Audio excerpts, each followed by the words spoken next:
বোন ফাতেমা ডাক দিয়ে কয়, ভাই ওমর,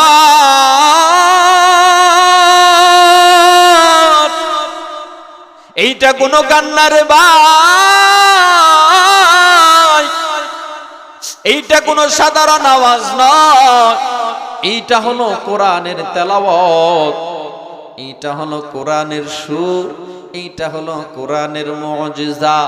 কোরআন এমন একটা বাণী, কোরআন এমন একটি কিতাব, এই কিতাবের সুর যার কানে পৌঁছাবে, এই কোরআনের সুরটা তার কাছে মধুর মতো মনে হবে। ওমর ডাক দিয়ে কয়, বোনেরা,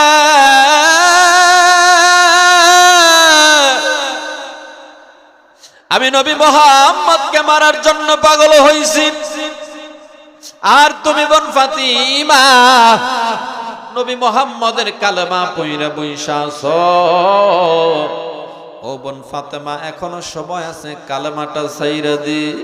আমি তোমার গায়ে স্পর্শ করব না, তোমার কোনো আঘাত করব না, মারব না। ছোট্ট বোন ফাতেমা ডাক দিয়ে কয়, ভাই ওমর, তুমি আমায় যতই মারো না কেন, আমি যেই কালেমার মালা একবার গলায় পড়েছি, আমার দেহে জীবন থাকতে আমি আর কোনোদিন কালেমা ছাড়ব না। ওমর ডাক দিয়ে কয়, বোনেরা,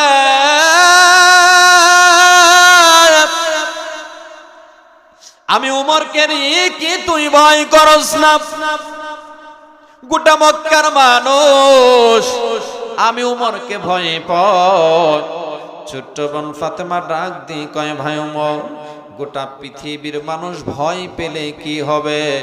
যার ভিতরে ঈমান নামক দৌলত আছে, এই ঈমান নামক সম্পদ যার সিনার ভিতরে আছে, কলিজার ভিতরে আছে, এই মানুষটা কখনো তোমার সামনে মাথা নত করবে না। এই কথা যখন বলেছে, উমর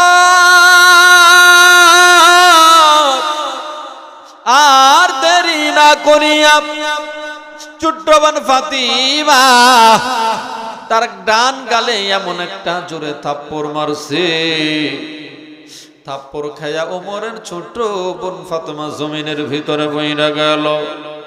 জ্ঞান হারাইয়া অজ্ঞান হইয়া পইরা রইল, বেহুশ হইয়া পড়ে রইল। বেশ কিছুক্ষণ অপেক্ষা করার পর ওমরের জ্ঞানটা ফিরেছে, ওমরের ছোট্ট বোনের ফাতেমার জ্ঞানটা ফিরেছে। ওমরের ছোট্ট বোন ফাতেমা এবার ডাক দিয়ে কয়, ভাই ওমর, যে বোনের গায়ে তুমি জীবনে কোনোদিন আঘাত করো নাই, যে বোনকে তুমি আদরে সোহাগে রাখেছ, যত্ন সহকারে রেখেছ, বাবার আদর দিয়েছ, বড় ভাইয়ের আদর তুমি আমায় দিয়েছ, এ ভাই ওমর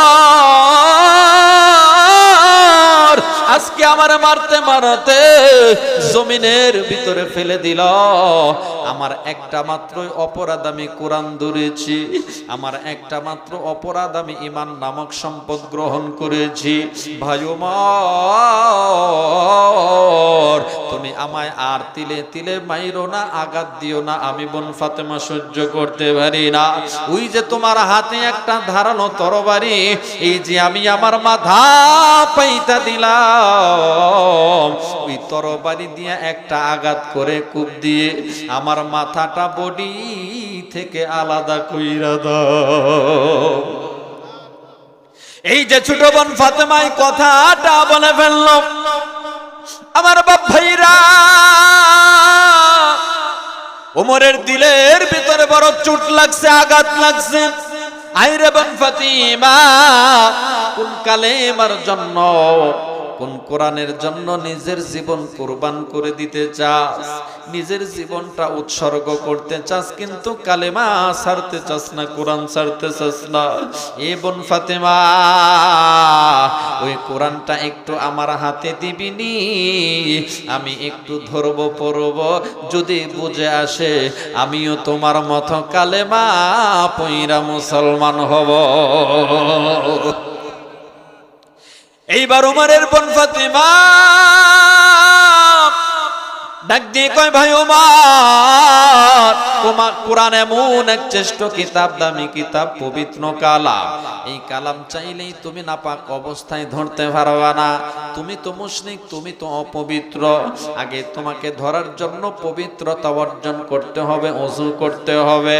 ছোট্ট বোন ফাতিমা ডাক দিয়ে কয় ভাই ওমর, তুমি কি ওযু করতে পারো? ওমর ডাক দিয়ে কয় বোন না, আমি ওযু জানি না, ওযু করতে পারি না। বোন ফাতেমা ডাক দিয়ে কয় ভাই রে, এই জায়গায় বসো, আমি নিজে তোমারে ওযু বানায়া দিব। আমার ভাইরা, আমার বন্ধুরা, ছোট্ট বোন ফাতিমা বড় ভাইকে ওযু বানায়া দেয়। লম্বা কথা সংক্ষিপ্ত করে দিচ্ছি রে বাবাজি। এইবার ছোট্ট বোন ফাতেমা ওযু বানায়া ঘরের ভিতরে নিয়া এইবার বড় ভাই ওমরের হাতে কোরআনটা তুইলা দিল। ওমর কোরআনটা খুলল, বেরিয়ে গেল তহা মা আনজালনা আলাইকাল কুরআনা লিতাশকা। আল্লাহু আকবার। এই সূরাটার প্রথম অংশ থেকে কিছু তেলাওয়াত করার পরে ওমর কিতাবটা বন্ধ করছে। ডাক দিয়ে কয় বোন রে, এই কিতাব যে মানুষটার উপরে নাজিল হয়েছে তার সামনে আমায় নিয়ে চলো, আমি তারে দেখব এবং দেখা কালেমা পয়রা মুসলমান আমি উমর হইয়া যাইব। আজকের মাহফিলে সম্মানিত সভাপতি সাহেব এবং আজকের মাহফিলে আমন্ত্রিত উলামায়ে কেরাম আমার সামনে উপবিষ্ট আছেন। বিভিন্ন পরিবার থেকে, গোত্র থেকে, গ্রাম থেকে আগত সমবয়সী যুবক ভাইরা, বাবার বয়সী মুরব্বীরা, পর্দার অন্তরালে অবস্থানগত মা ও বোনেরা, আরো আছেন বিভিন্ন হক তরিকার আশেকান, জাকেরান, মুহিব্বান ভাই ও বাবাজিরা।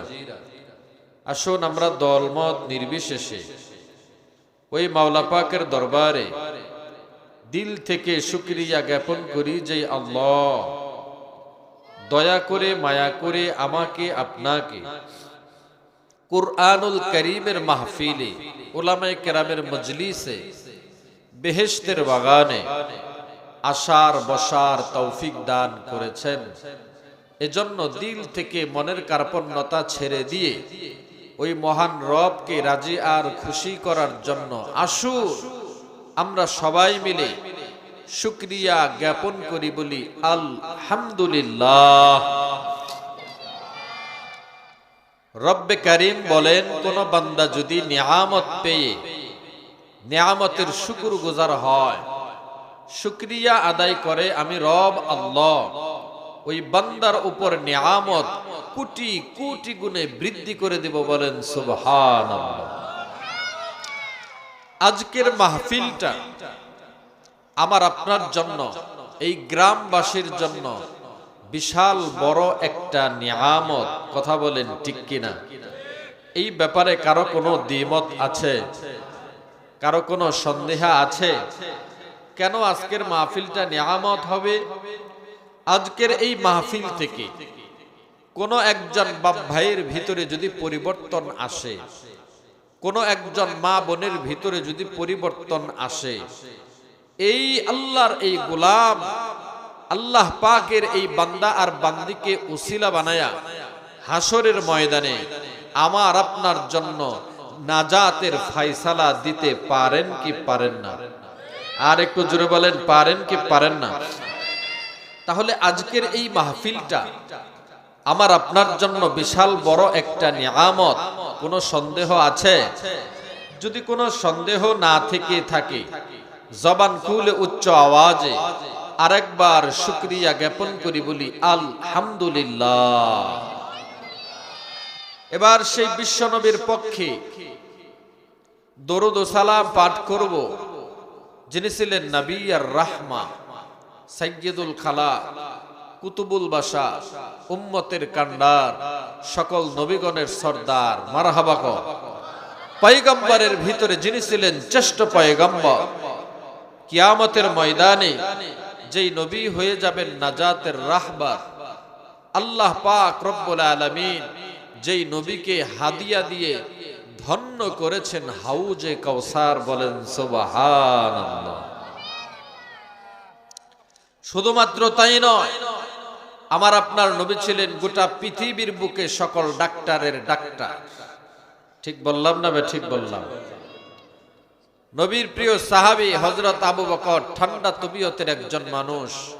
আরহামু উম্মতি বি উম্মতি আবু বকর। আল্লাহর নবী পয়গম্বর আরবি ফরমান, আমার উম্মতের ভিতরে যত মানুষ আছে সবচেয়ে নরম হৃদয়ের মানুষ হলো আমার আবু বকর। আল্লাহু আকবার বলে। এই আবু বকর আল্লাহর নবীকে হেফাজত করতে গিয়ে, আল্লাহর নবীকে গর্তের ভিতরে পাহারা দিতে গিয়ে সাপের কামড় খেয়েছে। কিসের কামড়? সাপের কামড়। বিষের যখন তীব্র যন্ত্রণা শুরু হয়ে গেল, আল্লাহর নবীর জবান থেকে লালা মুবারক বের করে দংশনকৃত জায়গায় লাগায় দিল। সাপে যেই জায়গায় দংশন করেছে এ জায়গায় লাগিয়ে দিয়েছে। আবু বকর রাদিয়াল্লাহু তাআলা আনহু তাৎক্ষণিকভাবে পরিপূর্ণ সুস্থ হয়ে গেছে। কোন সুবহানাল্লাহ। এজন্যই বলতেছি, আমার আপনার নবী ছিলেন গোটা পৃথিবীর বুকে সকল ডাক্তারের ডাক্তার। ঠিক কিনা বলেন? সকল মাস্টারের মাস্টার, সকল বৈজ্ঞানিকের বৈজ্ঞানিক, সকল দার্শনিকের দার্শনিক। মানবতার জন্য যেই নবী হয়ে গেলেন করোনার প্রতি, আল্লাহ পাক রব্বুল আলামিন যেই নবীর উপর নাজিল করে দিলেন আলোক উজ্জ্বল স্পষ্ট প্রদীপ, কমপ্লিট গড অফ লাইফ 30 পারা কুরআন শরীফ। বলে সুবহানাল্লাহ। আসুন সেই বিশ্ব নবীর পক্ষে শিরিক মুক্ত বিদআত মুক্ত ভাবে জবান খুলে উচ্চ আওয়াজে নবীর শানে, নবীর প্রেমে সংক্ষিপ্ত দরুদ সবাই পড়ি সাল্লাল্লাহু আলাইহি ওয়াসাল্লাম। আমার ভাইরা, এতগুলো মানুষ নবীর প্রেমে দরুদের আওয়াজ এত কম হলো, কারণ কি? আপনারা কি আজকের মাহফিলে আসতে পেরে বেজার? তাহলে কি খুশি? তাহলে খুশি হইলে আমরা আখিরি নবীর উম্মত হয়ে, আমরা শেষ নবীর উম্মত হয়ে নবীর প্রেমে দরুদটা কেন খুশির আওয়াজে পড়লাম না? কেন পড়লাম না বলবো? দরুদ পড়লে কি লাভ হয়, দরুদ পড়লে কি ফায়দা হয়, এইটা আমাদের অনেকের অজানা। ঠিক বললাম না? ঠিক বললাম। অনেকের অজানা। যদি জানতো তাহলে একটা লোক জবান বন্ধ রাখতো না। আল্লাহর নবী ফরমান, মান সাল্লা আলাইয়া ওয়াহিদান সাল্লাল্লাহু আলাইহি আশরা। আমার কোন উম্মত যদি আমি নবীর প্রেমে, আমি নবীর শানে একবার দরুদ পড়ে, কতবার? একবার উম্মত দরুদ পড়তে দেরি, রবের পক্ষ হতে 10 বার রহমত নাজিল হইতে দেরি করে না। আল্লাহু আকবার বলে। দরুদ কতবার? আর একটু জোরে, দরুদ কতবার? রহমত আসবে কতবার? আর একটু জোরে বলেন, রহমত আসবে কতবার? তাহলে একবার উম্মত নবীর প্রেমে দরুদ পড়লে উম্মতের উপর মহান রব কতবার রহমত নাজিল করবেন? 10 বার রহমত নাজিল করবেন যেই উম্মতের উপরে। এই উম্মতের কোনো ভয় আছে? কোনো টেনশন আছে? কোনো ভয় নাই, কোনো টেনশন নাই। আমাদের কাজ একটাই, গুনাহ মুক্ত জীবন গড়তে হবে, নবীর আদর্শ দিয়ে জীবনকে সাজাতে হবে। ঠিক বললাম না? ঠিক বললাম। গুনাহ মুক্ত জীবন গড়তে হবে। কি মুক্ত? গুনাহ মুক্ত, পাপ মুক্ত। আমি মনে করি বর্তমান সমাজে একজন ব্যক্তি যদি গুনাহের কাজ থেকে শুধুমাত্র নিজেকে বাঁচায় রাখে, এই ব্যক্তির চেয়ে বড় আল্লাহওয়ালা বুজুর্গ আর এলাকার ভিতরে একটাও নেই। আমি মনে করি, আপনারা কি মনে করেন? যেই মানুষটা শুধুমাত্র গুনাহ থেকে বেঁচে থাকে, এই মানুষের চেয়ে বড় আর কোনো বুজুর্গ নাই। যদিও সে তাহাজ্জুদ কম পড়ে, যদিও সে নফল নামাজ কম পড়ে, যদিও সে ইশরাক চাশতের নামাজ কম পড়ে, শুধুমাত্র ফরজ ওয়াজিব সুন্নাত এগুলো আদায় করে, আল্লাহর বিধি নিষেধগুলো মেনে চলার চেষ্টা করে এবং সদা সর্বদা সর্বশেষ এই বান্দা কখনো গুনাহের কাজে অংশগ্রহণ করে না, এই ব্যক্তির চেয়ে আল্লাহওয়ালা বুজুর্গ আর কয়জন আছে কোন তো দেখি?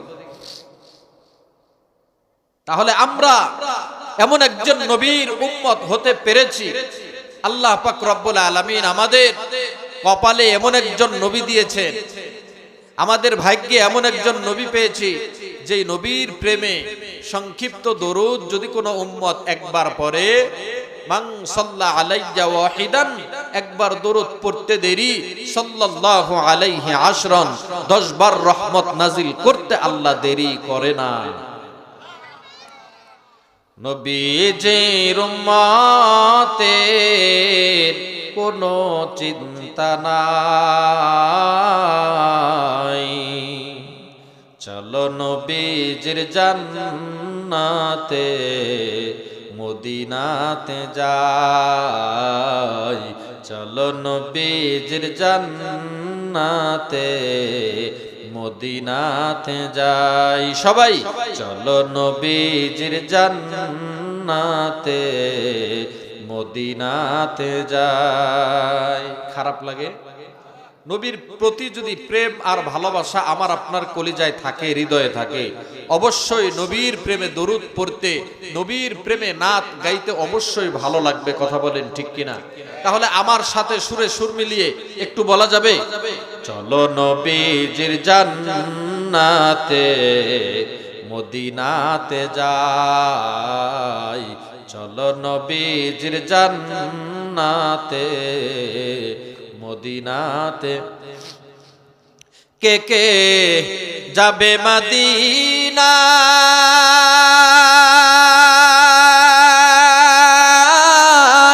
মদিনাতে কান্দেন তিনি উম্মতের মায়া,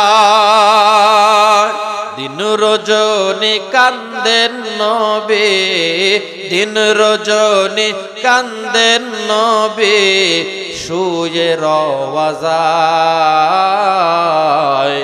চলো নবীজির জান্নাতে মদিনাতে যাই, চলো নবীজির জান্নাতে মদিনাতে যাই। কঠিন হাসরের দিনে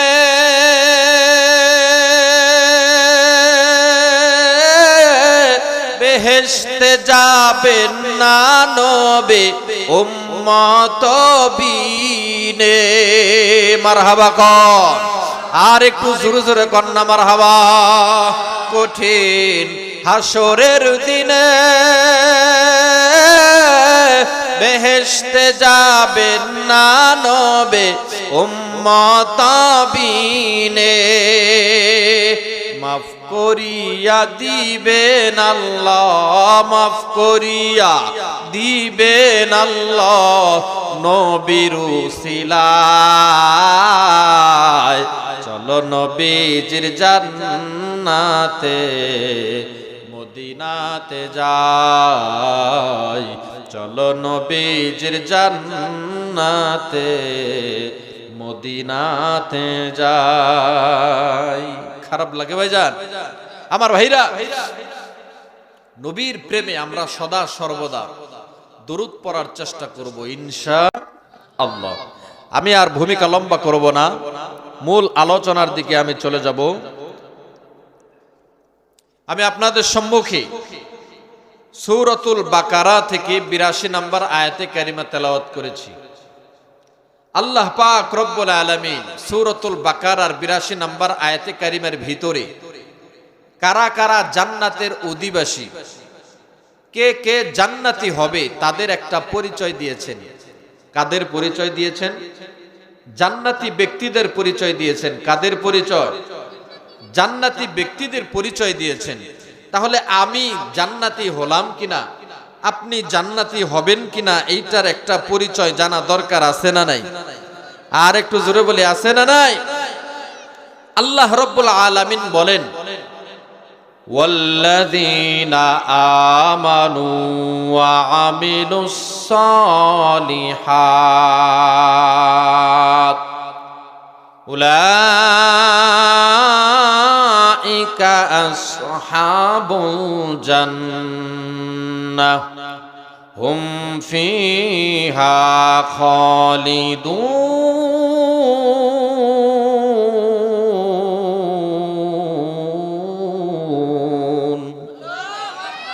আল্লাহ রাব্বুল আলামিন বলেন ওয়াল্লাযীনা আমানু, যারা ঈমান এনেছে, ওয়া আমিলুস সলিহাত, এবং যারা আমলে সলেহ করে। আমলে সলেহ কি জিনিস?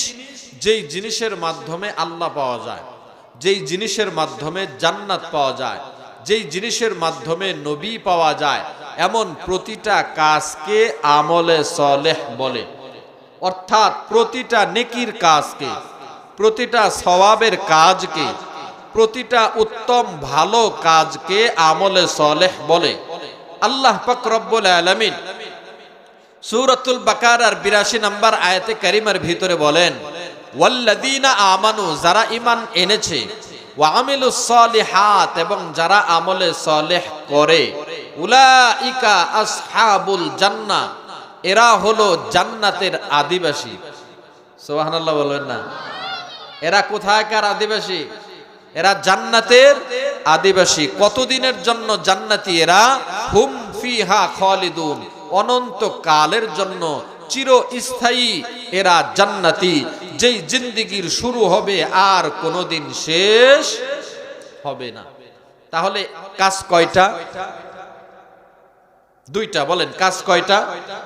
এক নাম্বার ঈমান আনতে হবে, দুই নম্বরে ভালো কাজ করতে হবে। সহজে বললাম, এক নম্বরে ঈমান আনতে হবে, দুই নম্বরে ভালো কাজ করতে হবে। এই দুইটা কাজ যারা করবে, উলাইকা আসহাবুল জান্নাহ, তাদের ঠিকানা তারা জান্নাতি, তাদের পরিচয় তারা জান্নাতি। কতদিনের জন্য? হুম ফিহা খালিদুন, অনন্ত কালের জন্য। আল্লাহু আকবার বলেন। এটা আমার রবের বাণী, এটা কোরআনের ভাষা, এটা কোরআনের বিধান, কোরআনের বক্তব্য। কিন্তু আমার আপনার নবীজি মসজিদ নববীতে বসে সাহাবায়ে কেরামদেরকে বলে, সাহাবীরা শোনো, গোটা পৃথিবীর মানুষ জান্নাতের আশা করে। করে কি করে না?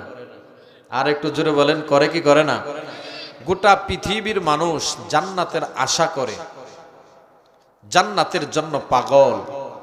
কিন্তু সাহাবীরা রে, পরিতাপের বিষয়, দুঃখের বিষয়, গোটা দুনিয়ার সবাইকে আমার রব জান্নাত দিবে না। দুনিয়ার সবাইকে আমার রব জান্নাত দিবে না। রাস্তা হলো দুইটা, ফারিকুম ফিল জান্নাহ, ফারিকুম ফিস সাঈদ। একদল মানুষ এরা হলো জান্নাতের রাস্তায় পথ চলে, আরেক দল মানুষ এরা হলো জাহান্নামের রাস্তায় পথ চলে। জাহান্নামের রাস্তার পথিক কখনো জান্নাতের দিদার পাবে না, আবার জান্নাতের রাস্তার পথিক কখনো জাহান্নামে যাইতে হবে। রাস্তাই তো দুইটা। আল্লাহর নবী ফরমান, সাহাবীরা তোমরা হিসাব মিলায়া দেখবা, পৃথিবীর ভিতরে আমরা যারা মানুষ আছি, ভালো হোক মন্দ হোক, গোটা পৃথিবীর ভিতরে দুই প্রকারের মানুষ বসবাস করে। কয় প্রকারের মানুষ? ভাই তোমার সাউন্ড একটু বাড়াও। দুই প্রকারের মানুষ বসবাস করে। এক প্রকারের মানুষ হলো আস্তিক, আরেক প্রকারের মানুষ নাস্তিক। বলেন, এক প্রকারের মানুষ আস্তিক, আরেক প্রকারের মানুষ নাস্তিক। কোন নাস্তিককেও যদি জিজ্ঞাসা করেন, ভাই তুমি জান্নাত চাও নাকি জাহান্নাম চাও, এই নাস্তিক গলাটা উঁচু করে চিল্লায়া চিৎকার মেরে বলবে, হুজুর দোয়া কইরেন আমিও জান্নাত চাই। বলবে কি বলবে না? হিন্দুরা পর্যন্ত স্বর্গ চায়, চায় কি চায় না? নরক কি চায় ওরা? ওরা কেউ নরক চায় না। আমাদের ভিতর আমরা কেউ জাহান্নাম চাই না। আবার কোন নামাজি ব্যক্তিকে যদি প্রশ্ন করেন, বাবাজি তুমি কি চাও বলো বলো, নামাজি ব্যক্তি চোখের পানি ছেড়ে দিয়ে বলবে, হুজুর দোয়া কইরেন আল্লাহ যেন দয়া করে আমাকে জান্নাত দেয়। কথা বলেন ঠিক কিনা? আল্লাহর নবী ফরমান, সাহাবীরা শোনো, গোটা পৃথিবীর মানুষ ভালো হোক মন্দ হোক সবারই একটা মাত্র চাওয়া, জান্নাত। কিন্তু জান্নাত দুনিয়ার সব মানুষকে গ্রহণ করবে না।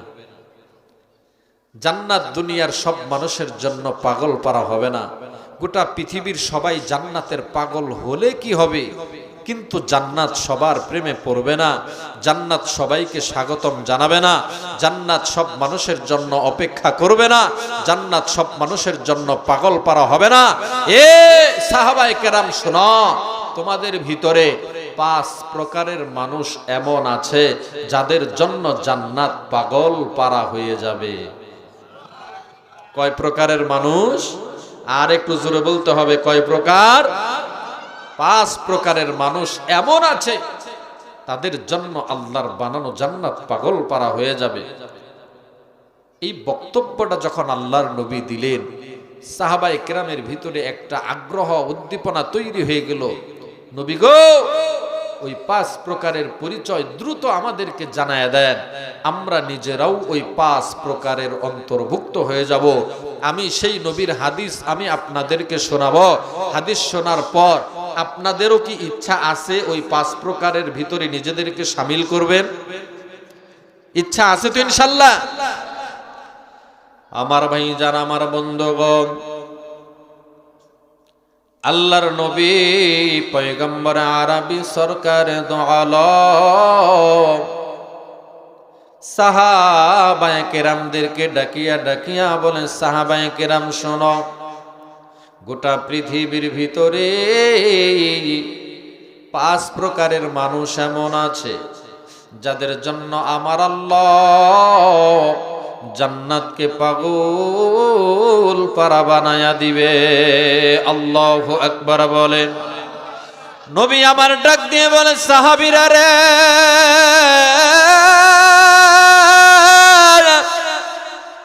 তোমাদের ভিতরে এমন মানুষ আছে যারা নিজেরা জান্নাতের জন্য পাগল পারা হবে না,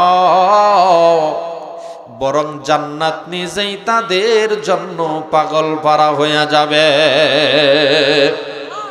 সাহাবায়ে কেরাম বলেন, ইয়া রাসূলুল্লাহ, ওই 5 প্রকারের পরিচয় আমরা শুনতে চাই, জানতে চাই। নবী আমার ডাক দিয়ে কয়, সাহাবী, 1 নাম্বার হলো তালিল কুরআন, যারা প্রতিদিন সকাল সন্ধ্যা কোরআনের তেলাওয়াত করে। আমলটা ভালো না মন্দ? 1 নাম্বার কি? যারা প্রতিদিন কোরআনের তেলাওয়াত করে। কোরআন তেলাওয়াত যারা করবে তারা নিজেরা জান্নাতের পাগল হবে নাকি জান্নাত নিজে তাদের জন্য পাগল হবে? জান্নাত নিজে কোরআন ওয়ালার জন্য পাগল হবে। এটা আমার আপনার কথা না আমার আপনার নবীর কথা? আমার আপনার নবীর কথা। সত্য না মিথ্যা বলেন? সত্য না মিথ্যা বলেন? আল্লাহর নবী ফরমান, তালিল কুরআন ইয়া তালিমুল কুরআন। যারা কোরআন পড়ে, কোরআন পড়ায়, কোরআন মহব্বত করে এবং কোরআন পড়নেওয়ালা ব্যক্তিদেরকে পছন্দ করে, ভালোবাসে, এমন প্রতিটা মানুষের জন্য আল্লাহ জান্নাতকে পাগল পারা বানায় দিবে। আল্লাহু আকবার বলে। তাদের জন্য আল্লাহর বানানো জান্নাত পাগল হবে না যারা মাদ্রাসার হুজুর দেখলে, মাদ্রাসার ছেলে মেয়ে দেখলেই তাদের গায়ের ভিতরে জ্বালা পোড়া শুরু হয়ে যায়। এমন নাস্তিক মার্কা মানুষ আমাদের দেশে আছে না নাই? আমাদের নাগরপুরেও অভাব নাই। শুধুমাত্র হুজুর দেখলে না, আপনি মসজিদে 5 ওয়াক্ত নামাজ পড়েন, মাথায় টুপি রাখেন, চা স্টলে বসে বসেন না, টেলিভিশনের সামনে বসে বসে আড্ডা দেন না, কারো গীবত করেন না, কারো গীবত সমালোচনা শুনতেও পছন্দ করেন না, এক প্রকারের মানুষ আপনার বিরুদ্ধেও লেগে যাবে। কথা বলেন ঠিক কিনা? ঠিক বললাম না? ঠিক বললাম? আল্লাহর নবী ফরমান, সাহাবীরা কোরআনের সাথে সম্পর্ক রাখলে যাদের গায়ে জ্বালা পোড়া শুরু হয়, এদের জন্য জাহান্নাম অপেক্ষা করতেছে। এদের জন্য কি অপেক্ষা করতেছে? জাহান্নাম অপেক্ষা করতেছে। এরা নাস্তিক মার্কা মানুষ। জান্নাত তাদের জন্যই অপেক্ষা করবে কোরআনের সাথে যাদের সম্পর্ক আছে, এমন সব শ্রেণীর ব্যক্তিকে মহব্বত করবে, ভালোবাসবে। আল্লাহ রব্বুল আলামিন তাদের পিছনে জান্নাতকে পাগল পারা বানায় দিবে। সুবহানাল্লাহ। কোরআনুল কারীম এমন একটি কিতাব, পৃথিবীর ভিতরে শ্রেষ্ঠ কিতাব, যেই কিতাব প্রতিটা রাষ্ট্রেই পড়াশোনা হয়। হয় কি হয় না? প্রতিটা সেকেন্ডে আল্লাহর কোনো বান্দা, আল্লাহর কোনো বান্দে কোরআনের তেলাওয়াত করতেছে কি করে না? আর একটু জোরে বলেন, করতেছে কি করে না? পৃথিবীর ভিতরে আল্লাহ পাক রব্বুল আলামিন অনেকগুলো কিতাব নাজিল করেছিলেন, সর্বশেষ আসমানি কিতাব পবিত্র কোরআন। কথা বলেন ঠিক কিনা? কিতাবুন আনজালনাহু ইলাইকা লিতুখরিজান নাসা মিনাজ যুলুমাতি ইলান নূর। আল্লাহ রাব্বুল আলামিন বলেন এটা এমন এক কিতাব, এই কিতাব যদি আমার কোনো গোলাম, কোনো বান্দা বান্দি মেনে নিতে পারে, এই বান্দাকে বান্দিকে আমি আর অন্ধকারে রাখবো না, আমি আলোর পথের সন্ধান নিজে দেখায় দেব। আর একটু জোরে কোন আল্লাহু আকবার, আল্লাহু আকবার। কুরআনুল কারীম এমন একটি দামি সম্পদ, এমন একটি দামি গ্রন্থ, এই কুরআনুল কারীমের ভিতরে কোনো ভেজাল নাই, বরং পৃথিবীতে যত ভেজাল আছে কোনো কিতাব সমাধান দিতে পারবে না। কেবল মাত্র মাত্র সমাধান দেওয়ার ক্ষমতা রাখে একমাত্র আল কোরআন। কথা বলেন ঠিক কিনা?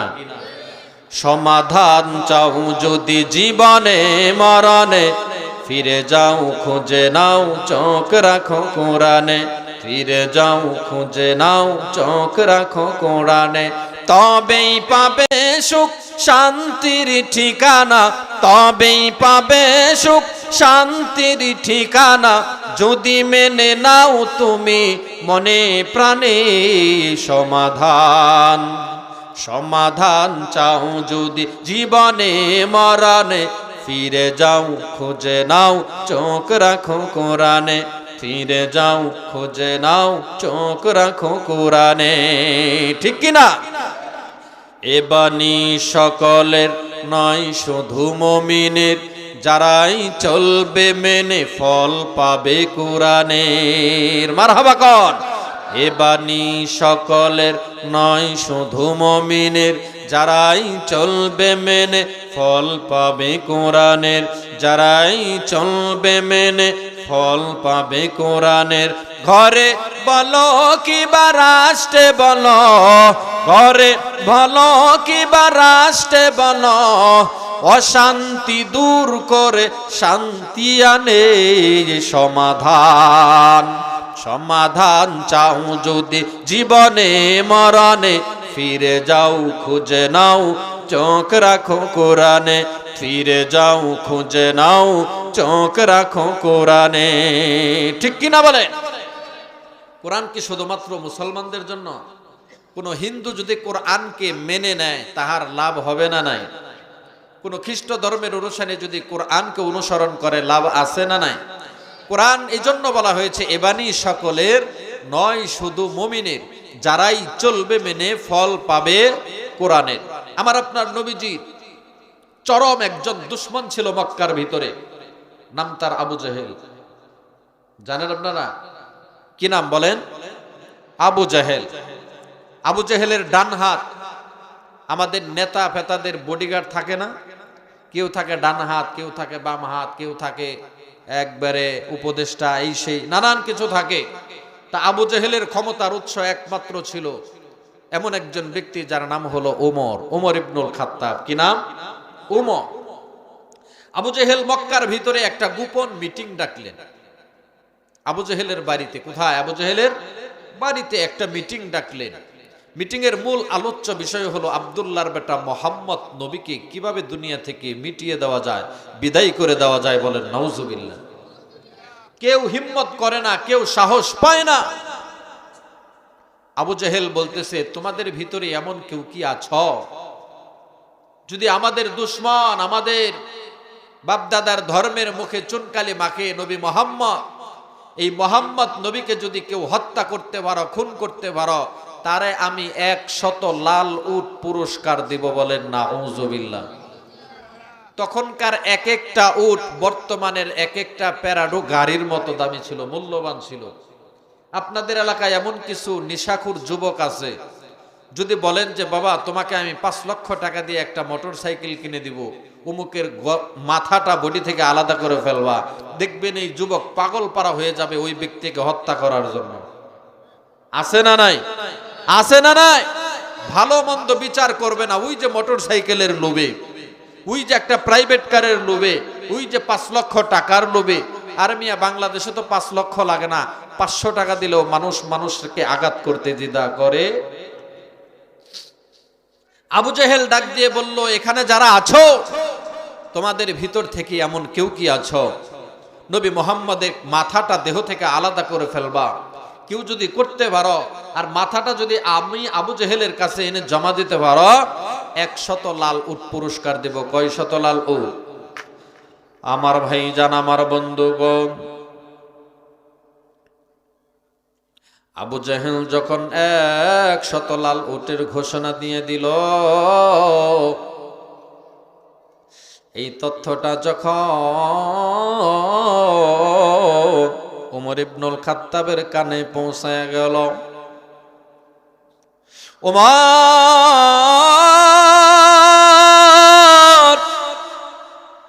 লাভ দিয়া দাঁড়ায়া গেল, ডাক দিয়ে কয়, নেতাজি, আপনি যে ওয়াদাটা করলেন 100 লাল উট আপনি তাকে পুরস্কার দিবেন যেই ব্যক্তি নবী মুহাম্মদের মাথা কাটতে পারবে। নেতাগ, আর কেউ হিম্মত করুক আর না করুক, মক্কার জমিনে আর কেউ সাহস পাক আর না পাক, আমি ওমর আছি নবী মুহাম্মদের মাথা কাটতে আনবো। বলেন নাউযুবিল্লাহ। আবু জেহেলের সঙ্গে যখন ওমরের কথোপকথন হয়, ওমর যখন আমার আপনার নবীর মাথা কাটবে এমন চূড়ান্ত সিদ্ধান্ত নেয়, ঠিক এমন একটা সময় আমার আপনার নবীজি মক্কার জমিনের 2 জন মানুষ আমি নবীকে কালেমার দাওয়াত দিতে দেয় না, ঘর থেকে বের হতেও দেয় না। আমি যদি নামাজে দাঁড়াই, আমার মাথের কাছে এনে মরা উটের নারী বুড়ি এনে ঠেলে দেয়। আল্লাহ, আমি আজকে তোমার কাছে কিচ্ছু চাইব না, শুধুমাত্র 2 জন ব্যক্তির জন্য আমি দোয়া করব। আল্লাহ গো, এই 2 জন ব্যক্তির ভিতর থেকে তুমি রব যাকে বেশি পছন্দ করো, ভালোবাসো, মহব্বত করো, ওই একজন ব্যক্তিকে আমি নবীর কালেমা পড়াইয়া মুসলমান বানাইবা, আমি নবীর হাতকে তুমি মজবুত কইরা দিবা। আল্লাহ রাব্বুল আলামিন ডাক দিয়ে কয়, বন্ধু হাবিব,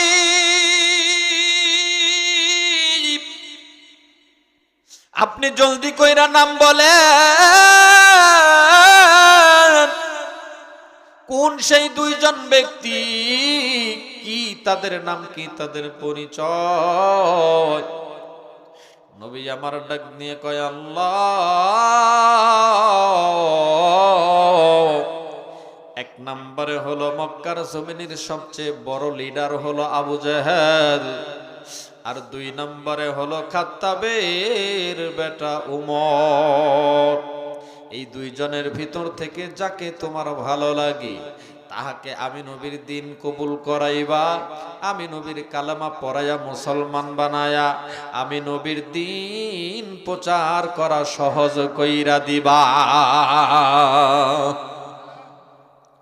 আল্লাহ রাব্বুল আলামিন ডাক দিয়ে কয়, বন্ধু হাবিব,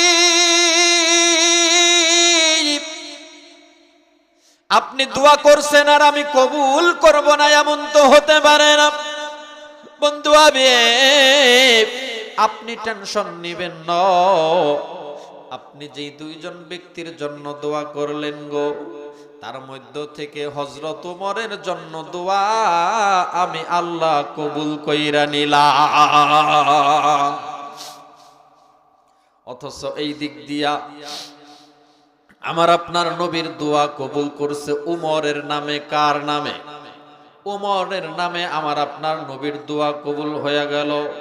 ওই দিক দিয়া এই উমর আবু জেহেলের সঙ্গে কন্টাক্ট করলো, নবীজির মাথা কাটবো। ব্যাপারটা অমায়িক হয়ে গেল, ব্যাপারটা বড় কঠিন হয়ে গেল। আল্লাহ উমরকে কালেমা পড়াবে, উমর আবু জেহেলের লগে কন্টাক্ট করলো, নবীজির মাথা কাটবে। এই উমর কি নবীর মাথা কাটতে পারবে?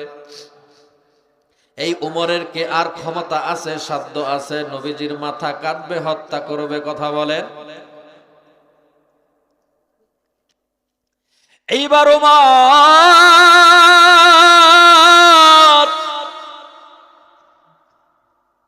আবু জেহেলের বাড়ি থেকে বেরিয়ে গেল,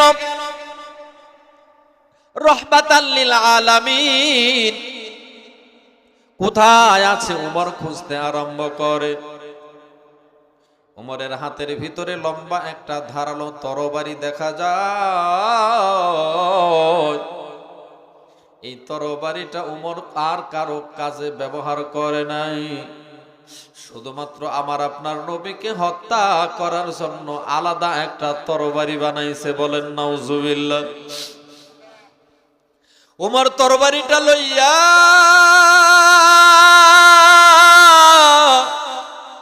নবীকে হত্যা করার জন্য পাগল পারা হয়ে গেল নবীর বাড়ির দিকে। উমর এইবার দৌড়ায় রওনা করে। পথিমধ্যে উমরের একজন ঘনিষ্ঠ বন্ধু ছিল, যে বন্ধুটির নাম হলো বন্ধু নাঈম। এই বন্ধু নাঈম ডাক দিয়ে কয়, বন্ধু উমর, তুমি কোথায় যাচ্ছ? তুমি কার বাড়িতে যাচ্ছ? তোমার চেহারাটা এত চিন্তিত দেখা যায় কেন? তুমি এত রাগান্বিত কেন? তুমি এত পেরেশানি কেন? উমর ডাক দিয়ে কয়, নাঈম রে, তুমি কি জানো না আমি খাত্তাবের বেটা উমর আবু জেহেলের সঙ্গে কন্টাক্ট করেছি। আব্দুল্লাহর বেটা মুহাম্মদের মাথা আমি কাটব, আব্দুল্লাহর বেটা মুহাম্মদকে দুনিয়া থেকে আমি মিটিয়ে দিব, বিনিময়ে আমি 100 লাল উটের মালিক হব। বলেন নাউজুবিল্লাহ। বন্ধু নাঈম এই খবরটা শুনিয়া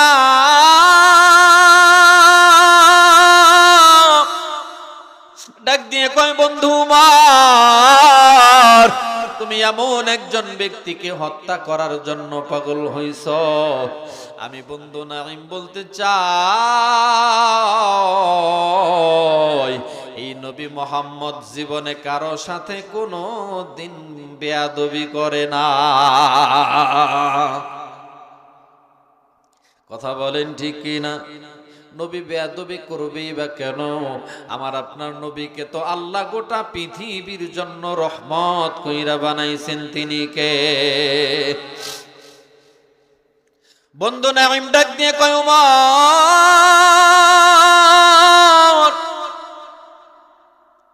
নবী মুহাম্মদ কোনো অন্যায় করে না, তুমি তার কেন হত্যা করিবা?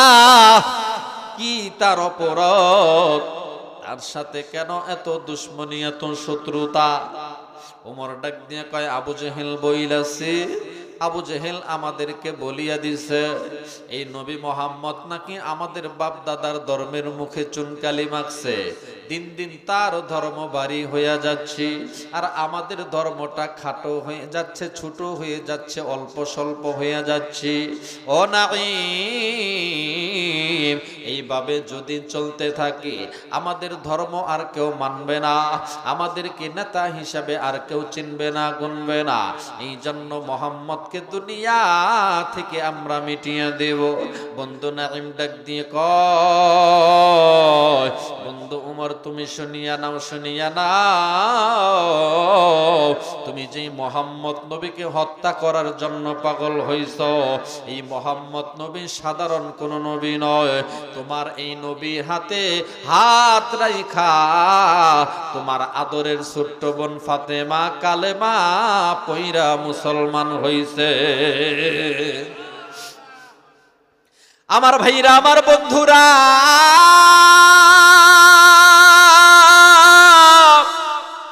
এইবার উমরের মাথা বড় গরম। ডাক দিয়ে কয়, বন্ধু নাঈম, আমার ছোট্ট বোন ফাতিমা নবীজির হাতে হাত রাইখা কালেমা পইরা মুসলমান হইছে। এই তথ্যটা তো আমার কানে কোনোদিন আসে নাই, এমন কথা তো আমি জীবনে কোনোদিন শুনি নাই। এ নাঈম, খবরদার খবরদার খবরদার, আমার পরিবারের ব্যাপারে তুমি মিথ্যা বলবা না। যদি তোমার কথাটা মিথ্যা প্রমাণিত হয়, আব্দুল্লাহর বেটা মুহাম্মদকে দুনিয়া থেকে বিদায় করার আগে আমি তোমাকে দুনিয়া থেকে বিদায় করে দিব। বলেন নাউজুবিল্লাহ।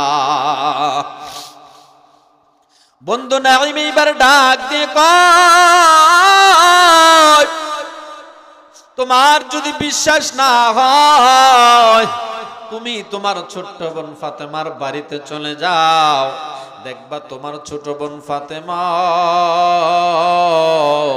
প্রতিদিন সকাল সন্ধ্যা হেলে দুলে কোরআনের তেলাওয়াত করে। এইবার ওমর আর কোথাও দেখে না যাইয়া, আর কোনো দেরি না করিয়া নবীজির বাড়ির দিক থেকে মুখটা ঘুরায়া এইবার ছোট্ট বোন ফাতেমার দরওয়াজার কাছে চলে গেল। দরওয়াজার কাছে গিয়া চুপ কইরা দাঁড়ায় রইছে। ওমর বাহির থেকে শুনতে পায় ঘরের ভিতর থেকে কেমন যেন একটা মধুর একটা আওয়াজ ওমরের কানে পৌঁছায়। কোরআনের সুর এমন একটা সুর যে আবু জাহেল কোরআন পছন্দ করতো না। আমার আপনার নবীকে হত্যা করার জন্য ওমরকে পিছনে পাগল পারা বানায় দিল। এই আবু জাহেল দিনের বেলায় নবীর বিরোধিতা করলে কি হবে? রাতের গভীরে, রাতের অন্ধকারে আমার আপনার নবী ঘরে কোরআনের তেলাওয়াত করতো। উমর নবীজির ঘরের পিছনে দাঁড়ায়া দাঁড়ায়া নবীজির তেলাওয়াত শুনতো। এইবার ছোট্ট বোন ফাতিমার ঘরের দরওয়াজায় দাঁড়ানো, আবার বাইরা রে ভিতর থেকে ছোট্ট বোন ফাতিমা কোরআনের তেলাওয়াত করি। উমর তো বুঝে না এইটা কোরআনের তেলাওয়াত। উমর শুধুমাত্র সুর শুনতে পায়, উমর শুধুমাত্র মধুর কণ্ঠ শুনতে পায়। কণ্ঠটা একবার স্তব্ধ হয়ে গেল, বন্ধ হয়ে গেল। এইবার উমর দরওয়াজায় নক করে, এ বোন ফাতিমা জলদি কইরা দরওয়াজাটা খুলো। ছোট্ট বোন ফাতিমা দরওয়াজাটা খুলল। দরওয়াজা খোলার পর উমর ডাক দিয়ে কয়, ফাতেমা রে, তোমার ব্যাপারে আমি এই তথ্যগুলো কি শুনতে পেলাম, তুমি নাকি নবী মুহাম্মাদের কালেমা গ্রহণ করেছো। উমরের বোন ফাতেমা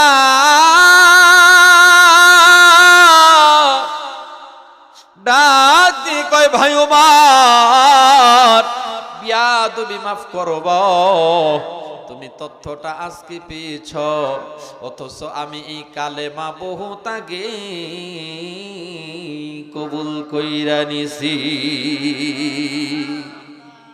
ওমর এইবার ডাক দিয়ে কয়, বোন রে,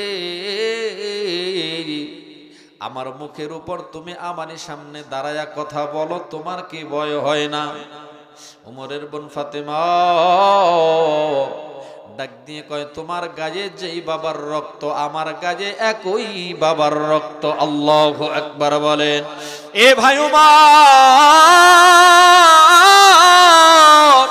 যেই মানুষটার ভিতরে আছে ঈমান, যেই মানুষটার ভিতরে আছে পবিত্র কালাম, এই মানুষটা দুনিয়ার কোন মানব দানব সন্ত্রাসকে ভয় করতে পারে না। কথা বলেন ঠিক কিনা?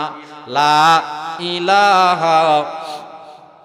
পিছনে জায়গা হচ্ছে না বাবাজিরা, সামনে অনেক জায়গা ফাঁকা আছে, একটু মেহেরবানি করে চলে আসুন। লা ইলাহা ইল্লাল্লাহ, জোরে লা ইলাহা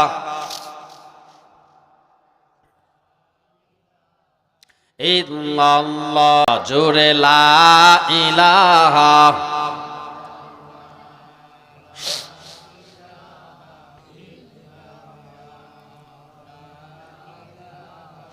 ইল্লাল্লাহ, লা ইলাহা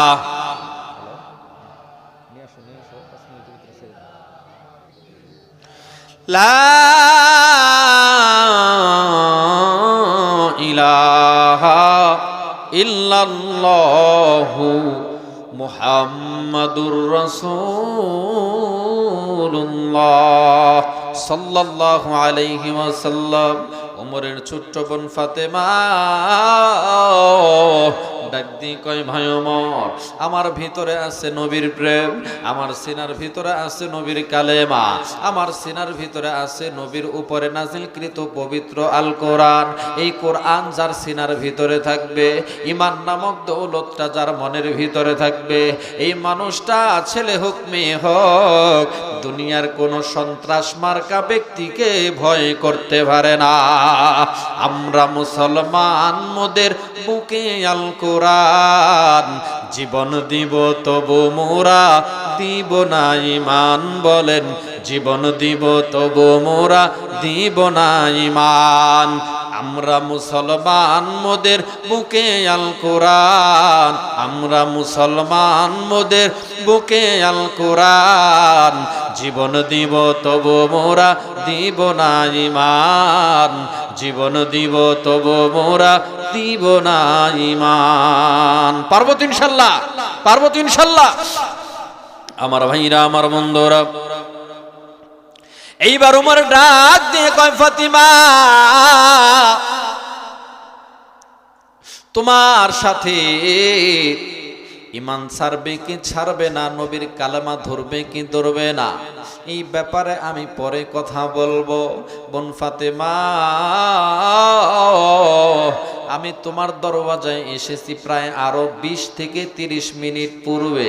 তুমি ঘরের ভিতর থেকে কি যেন একটা মধুর সুরে পড়তেছিলা, একটা গান গাইতেছিলা, একটা আওয়াজ দিতেছিলা।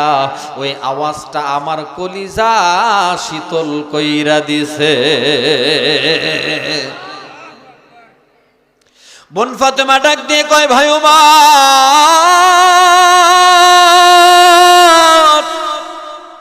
এইটা কোনো কান্নার ভাই, এইটা কোনো সাধারণ আওয়াজ নয়, এইটা হলো কোরআনের তেলাওয়াত, এইটা হলো কোরআনের সুর, এইটা হলো কোরআনের মুজিজা। কোরআন এমন একটা বাণী, কোরআন এমন একটি কিতাব, এই কিতাবের সুর যার কানে পৌঁছাবে, এই কোরআনের সুরটা তার কাছে মধুর মতো মনে হবে। ওমর ডাক দিয়ে কয়, বোনেরা,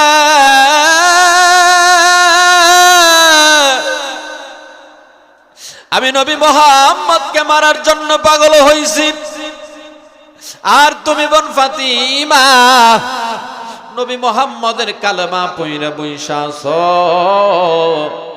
ও বোন ফাতেমা, এখনো সময় আছে, কালেমাটা ছাইরা দি। আমি তোমার গায়ে স্পর্শ করব না, তোমার কোনো আঘাত করব না, মারব না। ছোট্ট বোন ফাতেমা ডাক দিয়ে কয়, ভাই ওমর, তুমি আমায় যতই মারো না কেন, আমি যেই কালেমার মালা একবার গলায় পড়েছি, আমার দেহে জীবন থাকতে আমি আর কোনোদিন কালেমা ছাড়ব না। ওমর ডাক দিয়ে কয়, বোন রে,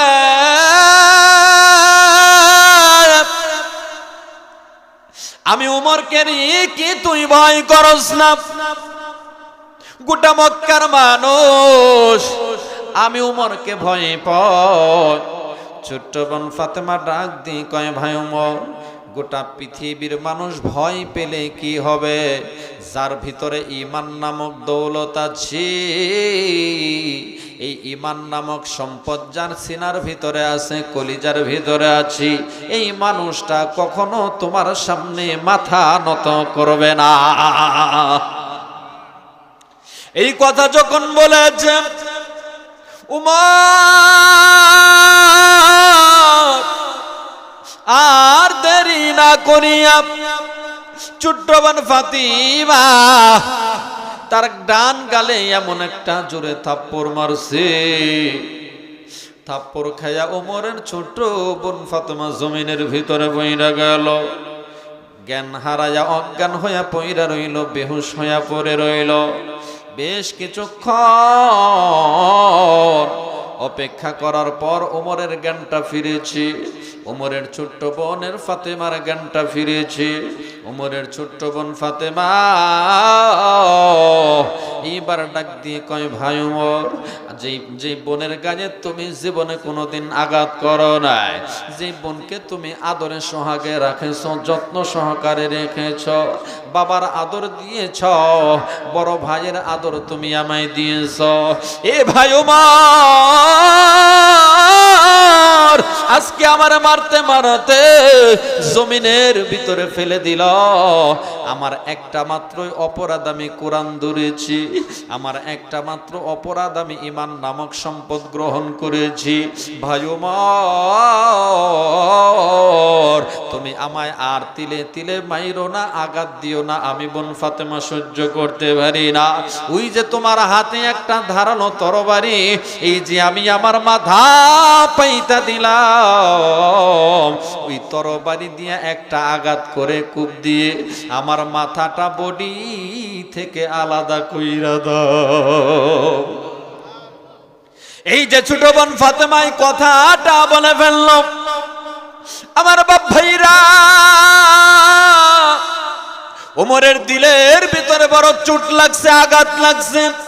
আইরে বোন ফাতিমা, কোন কালেমার জন্য, কোন কোরআনের জন্য নিজের জীবন কুরবান করে দিতে চাস, নিজের জীবনটা উৎসর্গ করতে চাস, কিন্তু কালেমা ছাড়তে চাস না, কোরআন ছাড়তে চাস না। এ বোন ফাতেমা, ওই কোরআনটা একটু আমার হাতে দিবিনি, আমি একটু ধরব পড়ব, যদি বুঝে আসে আমিও তোমার মতো কালেমা পইরা মুসলমান হব। এইবার উমরের বোন ফাতিমা ডাক দিয়ে কয়, ভাই ওমর, কোরআন এমন এক শ্রেষ্ঠ কিতাব, দামি কিতাব, পবিত্র কালাম, এই কালাম চাইলেই তুমি নাপাক অবস্থায় ধরতে পারবা না। তুমি তো মুশরিক, তুমি তো অপবিত্র। আগে তোমাকে ধরার জন্য পবিত্রতা অর্জন করতে হবে, ওযু করতে হবে। ছোট্ট বোন ফাতিমা ডাক দিয়ে কয়, ভাই ওমর তুমি কি ওযু করতে পারো? ওমর ডাক দিয়ে কয়, বোন না, আমি ওযু জানি না, ওযু করতে পারি না। বোন ফাতেমা ডাক দিয়ে কয়, ভাই রে, এই জায়গায় বসো, আমি নিজে তোমারে ওযু বানায়া দিব। আমার ভাইরা, আমার বন্ধুরা, ছোট্ট বোন ফাতিমা বড় ভাইকে ওযু বানায়া দেয়। লম্বা কথা সংক্ষিপ্ত করে দিচ্ছি রে বাবাজি।